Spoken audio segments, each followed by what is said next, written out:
Sistem perkembangbiakan tumbuhan dan hewan. Perkembangbiakan tumbuhan Angiospermae yang akan kita bahas hari ini itu ada yang secara vegetatif dan juga ada yang secara generatif. Yang vegetatif ada yang alami, yaitu seperti rizoma, contohnya adalah kunyit.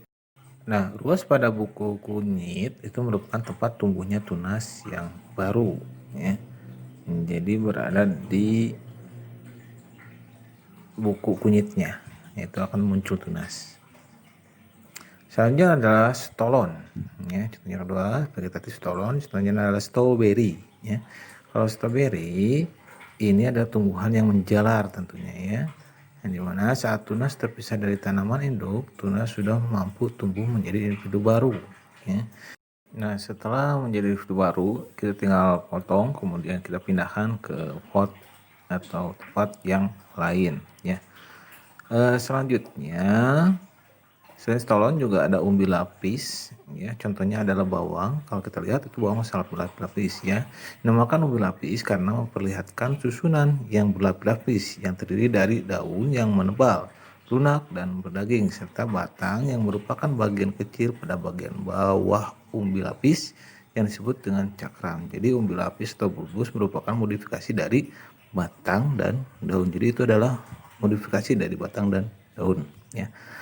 Selanjutnya adalah umbi batang. Nah, contohnya adalah kentang. Kalau kita lihat, kentang adalah tumbuhan yang mengalami penggembungan pada batang, ya, di dalam tanah, dan berisi cadangan makanan. Nah, pada permukaan kentang ada mata tunas yang muncul. Dari mata tunas itulah itu akan menghasilkan tumbuhan kentang baru, ya, seperti itu. Kemudian ada kuncup adventif daun. Nah, ini sebetulnya adalah cucur bebek. Kita lihat gambarnya di sana. Pada bagian tepi daun terdapat sel yang selalu membelah, yaitu disebut dengan sel meristem, sehingga membentuk kuncup, ya. Kuncup itu merupakan calon tunas baru. Kuncup yang berada di tepi daun disebut dengan kuncup adventif daun, ya. Jadi disebut dengan kuncup adventif daun karena tunasnya berada di tepi seperti itu, ya. Selanjutnya, selain alami ada juga yang vegetatif buatan, ya, seperti yang kita ketahui adalah cangkok, ya.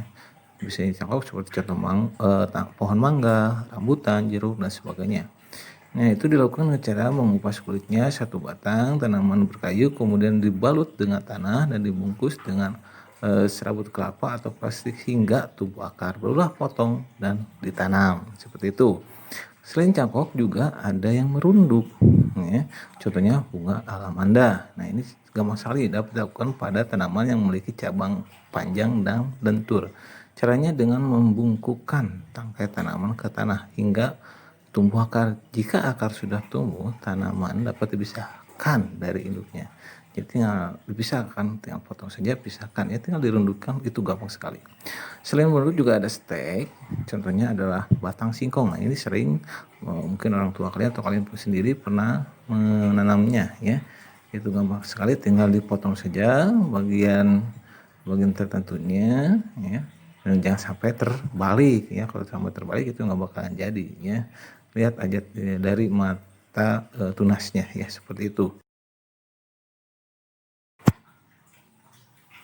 Selanjutnya secara generatif atau mengalami fertilisasi atau pembuahan, ya. Itu bisa dengan cara penyerbukan. Nah, macam-macam penyerbukan itu, ya, ada yang disebut anemogami. Contohnya adalah tanaman jagung yang tertiup angin. Nah, berarti anemogami ini dibantu sama angin, ya. Jadi berterbangan bijinya sehingga tumbuh dimanapun, bisa seperti itu. Kemudian ada entomogami, ya, contohnya adalah bunga matahari dengan lebah. Yang berarti penyerbukan bunga matahari ini dibantu sama lebah, ya. Ketika lebah itu mengambil madunya yang berada di bunga matahari sehingga serbuk sarinya bisa menyebar. Yang selanjutnya adalah ornitogami, ya. Contoh adalah bunga cangkring atau dadap dengan burung kolibri. Ini adalah bantuan burung, berarti ornitogami penyerbukan dengan cara dibantu sama burung ya. Ketika dia mengambil sarinya yang ada di tumbuhan tersebut, dia bisa menyebarkan ke yang lainnya. Kemudian kriptogami, ini dibantu oleh kelelawar. Contohnya adalah bunga kaktus dengan kelelawar.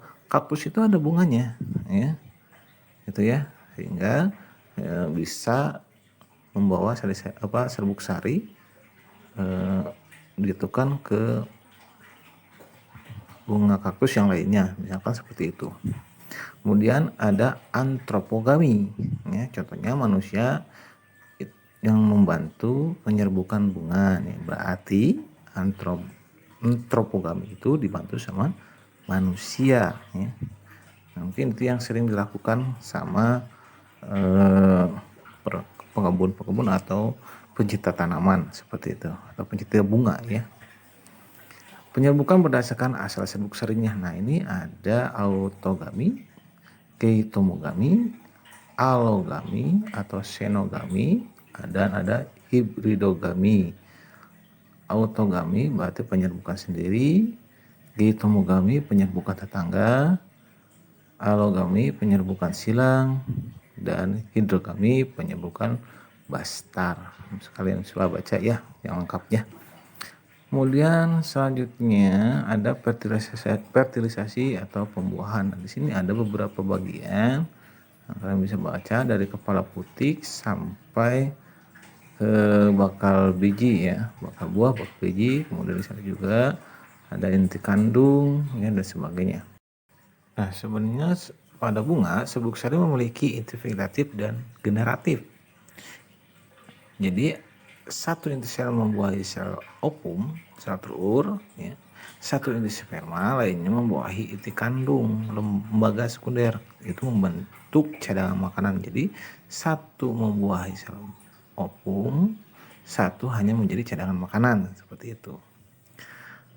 Kemudian penyebaran biji, ada yang disebut dengan antropogami. Contohnya adalah bunga dandelion. Itu dibantu sama angin. Mungkin sekalian suka lihat ya di kampung-kampung itu suka bertebaran warna-warna putih ya, karena tumbuhan tersebut ringan ya, sehingga dia bisa berterbangan. Itu dibantu sama angin. Kemudian ada hidrokori, yaitu contohnya adalah tunas kelapa. Nah, ya. Mungkin di pantai sering banyak ya pepohonan kelapa karena emang itu dibawa oleh arus air. Ya, jadi hidrokori itu ya dibantu sama air, seperti itu. Selain hidrokori juga ada zookori. Nah, contohnya biji yang dibawa sama burung, biji yang dibawa serangga, biji yang dibawa kelelawar, biji yang dibawa mamalia ya. Nah, itu dibantu sama hewan, itu disebut dengan zookori. Kalau dibantu sama burung disebut ornitokori, serangga entomokori, kelelawar cryptokori, mamalia mamamokori ya, seperti itu. Kemudian antropokori, nah, contohnya itu biji yang disebarkan dengan sengaja atau tidak sengaja. Nah, itu biasanya dilakukan sama manusia ya. Jadi antropokori itu penyebaran biji yang dibantu sama manusia ya. Terima kasih.